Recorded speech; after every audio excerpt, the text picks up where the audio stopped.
Let's have a look at SDT's meta theory or its view on mankind. And let me start with a question. How do you think about the people you're working with? So what is your view on mankind? How do you see your colleagues, your subordinates, your superiors, or other people you're working with? Do you think they dislike work? They tend to be passive and lazy, and if you poke them, they would react, but they wouldn't do anything from themselves? And do you think that if you want to achieve something with these people, that you actually need to set targets and closely monitor their behaviors in order to see how much progress they make? If you hold such beliefs, then you are set to hold a negative view on people. And this stands in contrast to another perspective. Within that perspective, you assume that people actually like work and they are active and growth oriented and they pick the job actually to achieve something. And if you allow them, they would take responsibility.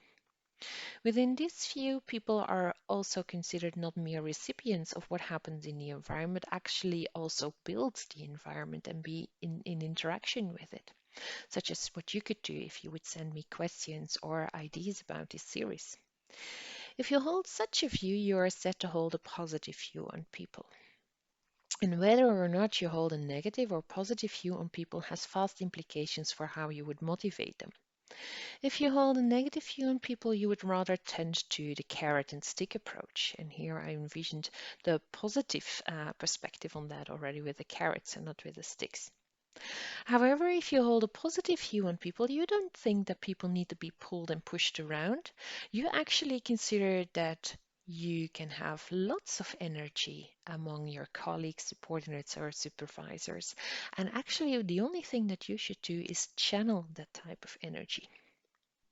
It's hard to say based on empirical data whether the negative or positive view is true. It's more like a philosophical stance.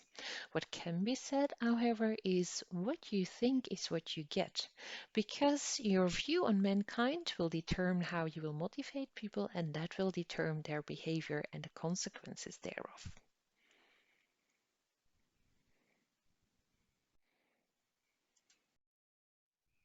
So let's have a look at an example. Just imagine that you and a coworker are collaborating on a joint project and you want this coworker to look up some extra information to finish the project. If you hold a negative view on people, you might assign this task to your colleague by stressing rewards and punishments. Like if you don't do a good job, I'll tell the boss, or if you do a good job now, then we can work on more interesting parts of the project later on. You might also start controlling his work by stressing which sources he should use and micromanaging how far he is progressing in his task. This colleague might feel rather offended and therefore just go through the motions, just do what he's told and only give you some half-baked information. He might actually also show some resistance and include some wrong information among what he needs to deliver. As a result, you might evaluate that he did a really bad job and that he must be really incompetent or really lazy, and you should keep a closer eye on him next time. In contrast, when you hold a positive view on people, you might provide the colleague with some autonomy. Like, do you want to look up the additional information or do you want to do another task which is equally boring but equally essential to the task? You might give some guidance like, hey, I think these and these websites would be good to have a look at, and this would be the deadline by the time that we need it. But do it in a more trusting way than you would do it when you hold a negative view. Then you could imagine that a person becomes more engaged in the task, really likes doing it, and looks up the additional information that you need in order to finish the project. You may think like, hey, this person is really doing a good job, and he even looked up some additional information that I wasn't aware of. Great. If you allow people to be proactive, then they will do so. So hence, this positive view is reinforced.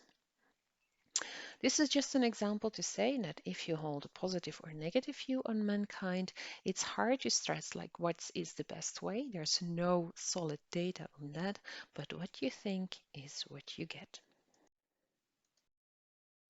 The impact of having a negative versus a positive view on mankind can be massive. Just think of this quote of Richard Dupree from Procter & Gamble. He said that if you leave us our money, our buildings and our brands, but take away our people, the company will fail. But if you take away our money, our buildings, and our brands, but leave us our people, we can rebuild the whole thing in a decade.